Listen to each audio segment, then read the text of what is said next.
Andre Taylor, the executive director and founder of Not This Time, one of the organizers of the peaceful protests yesterday. Those pesky commercial breaks get in the way, Andre. I'm sorry, but I didn't want to completely end the interview without you getting to this very important point. We talk about the message being drowned out yesterday by these criminals on the streets of Seattle.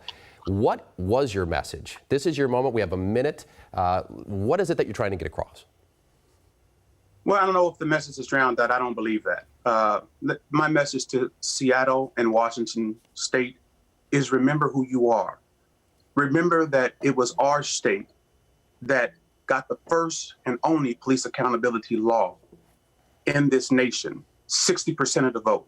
Remember that we are leaders here. Remember that people are looking to us all over this country to lead, right? So we can't easily be distracted. We must continue to build upon the leadership that we have shown on the police accountability where other states and cities have not got to yet. We must not be easily distracted. We must stay firm on our narrative and not cede our narrative to the detractors and to the people that are distracting. If we do that, then we will be just like everybody else. We, as a city and state, must continue to lead.